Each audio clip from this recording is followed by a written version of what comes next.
He's better hockey player than Alex Galchenyuk. He was, but with Boston, I thought that they were not patient with him. They lost it. Now he's a superstar. I'm afraid that's going to happen with Galchenyuk. As for Max, damn, I can't. Your best player in the last 5 years, best scorer, and you get rid of him. And I think it's not a question only of your best scorer, but also or losing him. I think it's the way it was handled, the way that the whole thing started last year. There's rumors he asked to be traded. I think the whole thing was not handled well. We could have hung on to this guy. He was a bargain at even signing him at 8.5. We had cap for that, and we were guaranteeing like a real scorer, 30-goal scorer that's proven in the league. So that's my take on it. Regarding the do we agree that if he signed for $7 million in Vegas, he would have wanted close to $9 million in Montreal? Yeah, absolutely. Yes. I have 8.5 in mind. Okay. I think I would have gone to 8.5. Is that $2 million, $1.5 million worth of pressure on his shoulders? Is that it? No, there's no doubt that Max Pacioretty is a good player, but would you be willing to go a 5 or 6 year contract in Montreal? And by the way, his starting asking price in Montreal while he was here was an 8-year deal at $8 million a year. So if he's not getting 8 years, it's too long. would you be willing to go 6 years, $9 million a year for Max Pacioretty? So to tell you the truth, they lose the deal right away. I don't have a problem with it. Pacioretty averages 30 goals a season. Tatar averages 21.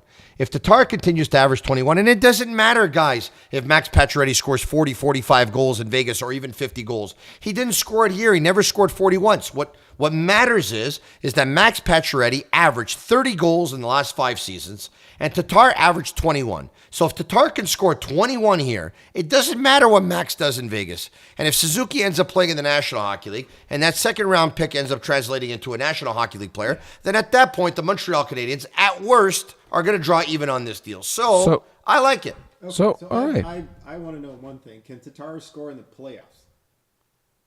I know one We'll thing. see that. I know we're not going to make the playoffs Yeah. this year. I know we're not Okay. probably not going to make the playoffs next year. I can tell you, well, this we don't know. That's what I didn't like about Max Pacioretty. Okay, well, this is what we don't know, right? If Tatar is going to score in the playoffs. But what we do know is that Max didn't score in the playoffs. In playoffs, yeah. Okay, So- that's fair. Fair. And really, I mean, a captain that doesn't score in the playoffs, how, if you're not going to score in the playoffs and you're the captain, you better show great example to the rest of the team. Yeah, this somehow. is another. Like you've got to throw yourselves in the corner. I don't know what Yeah. you got to do, but it's got to be something majestic. Absolutely.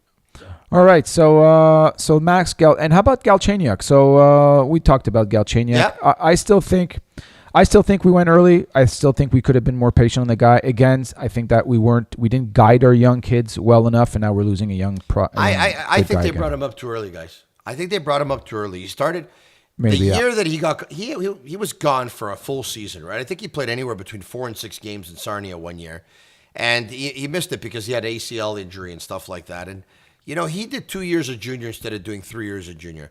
He could have did a 3rd year of junior. He could have did 1 year of American Hockey League. Instead, he comes up after 2 years. This is where I think they went wrong. So they took a kid who played 2 years of junior, brought him up, played left wing, played left wing, played left wing, played left wing on the 4th line. Confidence not very high. Finally, they gave him a taste of center. Play him center for a very short term. Put him back on the left wing. Now all of a sudden he's all confused. So you know what? In my opinion, Too early. They brought him along badly. They didn't follow the necessary steps that they had to follow. But as for patience and giving him his chance, look, he was here for 6 years. He was not exactly He should on have the right taken path. it. He should have taken He it. was a ticking time bomb. And you know what? They cut their losses. So here's a guy who could flourish in Arizona. There's no doubt about it. But I will say this, and I feel strongly about this. I'll say it with conviction. I don't think Alex Galchenyuk is going to come back to haunt the Canadiens as a centerman. He may come back to haunt the Canadiens because he's going to produce in Arizona. Right. But I think Rick Tocchet's going to realize quickly, if he hasn't already, that this guy's not a centerman. He's not a center. Well, the Galchenyuk's numbers on FANMETRIX has been kind of all over the place over the past few years, and people they love. It seems like it's a love-hate relationship. They love to see him score. His score keeps going. I think they want him. They want him to do keep well. Going up when he scores, and he's doing well, but they plummet when he's not doing well. And it's funny to see how people react when he got traded. It was like a lot of people probably did agree that he needed to be traded, but when he got traded, the reaction was fairly strong. So it's interesting what the numbers show.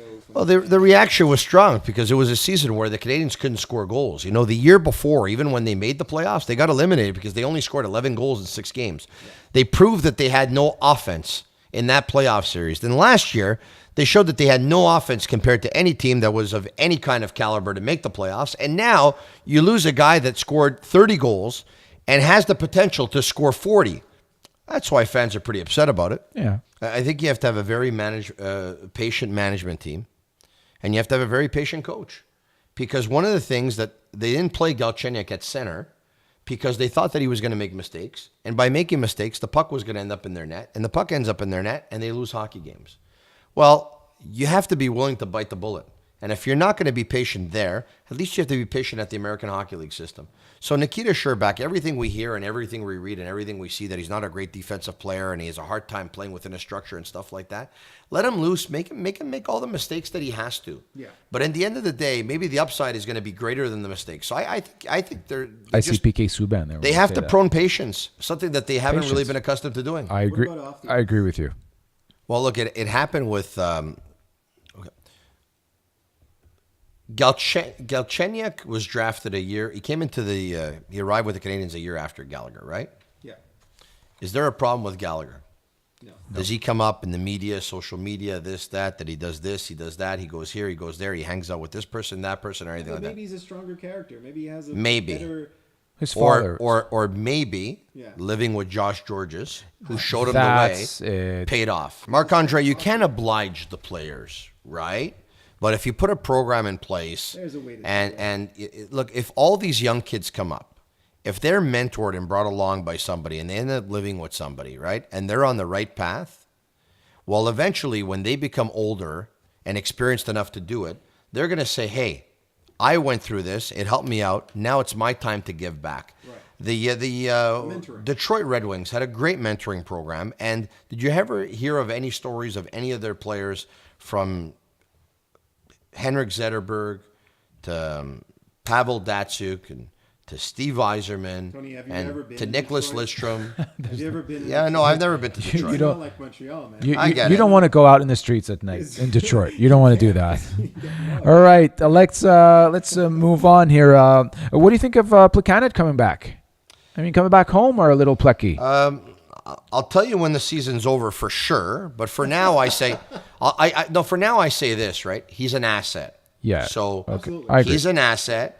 And they can flip him at the deadline if they're out of it. Absolutely. And they're going to end up getting something for the asset. That part of it I like. But if they're going to play him and give him the ice time, instead of giving the ice time to a Jonathan Drouin or a Max Domi in a 3-on-3 situation in overtime, that I'm not going to like. If he's going to take Jacob De La Rose's ice time, that I'm not going to like. But if they limit his ice time, and if Pekka's better than him and De La Rose is better than him, and they give Plekanec less ice time than these guys because they're better than him, then I'm okay with that. And at the end of the day, like I said, you're going to be able to trade him and get an asset in return. So it's not all lost.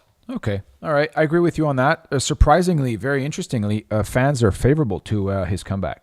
So 72% say they're favorable for, and they kind of like the fact that I guess there's a little sentimental reasoning there. I think people like him. He's been always a gentleman, such a nice guy. They appreciate him, even if he's been disappointing on the ice or scoring on the board. He's been appreciated by the fans. So 72%, very good rating from the fans here. He's gluten-free toast. You know, he's gluten-free cake. Tasteless. He's tasteless. He's bland, but at the end of the day, it does the job. It does the job. You know, yeah, exactly. That's what he is. He does it. He gives. After looking at all this, what's your take, Tony? What do you think of the starting line? If tomorrow morning we had to start and make the team, let's just do forwards. So Domi centers one line. Oh, you're putting Domi center first line. Well, based on the conversation I had with Marc Bergevin last week, that's what he told me, so I have to take him to his word. That's interesting. Okay, Yeah. very good. Domi center, very good. Danault center. Yeah. Dino center, yeah, perfect. Yeah. Plekanec center. Yeah. Yes. Matthew Pekka center. Pekka, perfect. Pekka center. Got it. Right. All right. Now, who do you see on the? Okay, obviously on the right, you have Gallagher. I have Gallagher. You have Andrew Shaw. Andrew Shaw. I have Sherback. I'm not so sure. I'd like to see him on the team. We're kind of light on that I'm side. not so sure he makes the team. Okay. I like what I see. I've seen things last year that I hope we're going to see again this year. Moves that are really, really, that's talent. And I think we were talking earlier about having talent. I think Sherback, I would like him to do it. So it's a wish, I guess. Okay, It's so a wish. why don't we do this? Let's go on the left side for sure. Yeah. On the left side, you have Jonathan Drouin. Yep. Yeah. We agree? Yeah. You have Thomas Tatar. Yep. You have Paul Byron. Absolutely. And you have, let's go with Jacob De La Rose. Yes, no? Yes. Fourth line? Actually, yes. Yes. Okay. Yeah. Let's go right wing now. You have Brendan Gallagher. You mentioned Andrew Shaw. Which I'm putting him there because he's got the big salary. We have to insert him. Okay. I can't cut him, but I don't like him. You have, you said Sherback. I said Sherback. Yeah. You have I'm. That's a wish. I'm and you have hoping. Arturi Lehkonen. We're rooting. And Lehkonen. Yes. Okay, so Ward. There's no room for Ward in there. No, Ward, forget about it. I mean, That was just a it's a little courtesy formality, a thing. courtesy thing. Yeah. Okay. All You right. know, the guy's going to retire, and he's going to be able to go around the league and say, yeah, Montreal Canadiens treated me with class. I just wanted one more opportunity to see if I could do it or not. And of all the teams in the National Hockey League, they're the ones who awarded me that opportunity. I think it's great that the Canadiens did so. I have no problem with it. Okay. That's cool. All right. Okay. So next time we'll do the D. We'll do the defense there. So. So we agree that Mike McCarron's out? Listen, I would have liked to see McCarron there. I'm still hoping. Like I said, again, I like the size. I think we're such a small team. We need to insert some size in there, some little He weight. can't skate, guys. He can't skate. Okay, so then you It's need a to have skating league. Deloria He in can't there. skate. But then you need to have Deloria there. Well, you will, but Deloria's going to be out for at least a month. Yeah, In the to meantime, he'll start. probably have an opportunity to show what he can do in the first month of the season. But in this league, I mean, if you send the puck in and you go after it and you can't get there on time, you're not going to be an effective player. And I think McCarron falls in that category. Yeah, it's just too bad. I guess Aaron's probably not like a 2018 player. I'm just No. thinking. All right. Okay, so that's our lineups for lineups. So pretty much there's not much room for new guys. There's not much room for new guys. I mean, for all the rookies, nobody's going to make Look, the team. there's an opportunity for Nick Suzuki to make this team. Because if Who Suzuki... would Suzuki? Who would he take out from your lineup? Well, look, if Suzuki makes this team, let's just say Suzuki goes out there and he produces, right? He produces. At that point, you pull Thomas Plekanec aside and you say, listen, my plan was to bring you back, but I had no idea that the kid was going to play this way. And they should have already had this discussion with Plekanec anyway. So, at But he's not 2.5. playing 2 and 2. He's not playing 3 and 4. He's not playing 4 and 6. Right? So at 2.5, it's okay to do that. Look, so I don't think Plekanec, who he Suzuki's going moves. to make this team, but we've Yeah, been talking about not it being quite. a young man's league. He wouldn't be the first kid who jumps in at age 19 So- and makes the Montreal Canadiens. And if there's an injury, If you're good enough, you're old enough. Look, based on previous history, I'd be hesitant. Right, I mean, exactly. young players haven't worked out.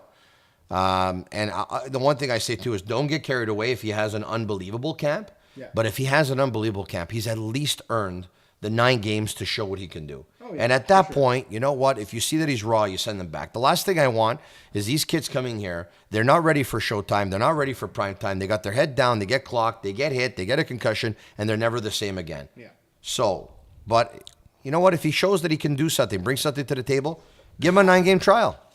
so perfect. All right, so Plecky's got to watch himself now. He better be on top of his game because Suzuki's breathing down is coming. Let's hope so. All right, last segment of our show.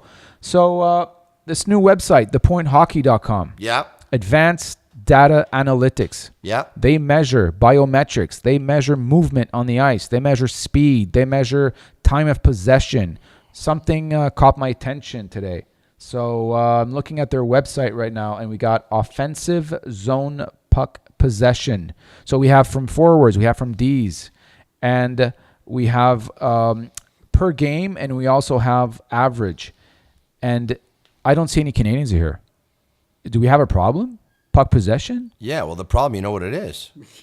Apparently, we don't actually own. We don't actually hold the puck on our sticks. No, but you also need to have a D right? The other teams are attacking the Canadians all game long. The Canadians' D is not good enough, and they're not good enough to stop the other team's offense, and they're not good enough to get the puck out of the zone. And when they did get the puck out of the zone last year, there was a lot of dumping off the glass instead of tape-to-tape passes. So, yeah, you can look at the Canadians and say maybe that they're flawed offensively, but I tend to think they're flawed defensively.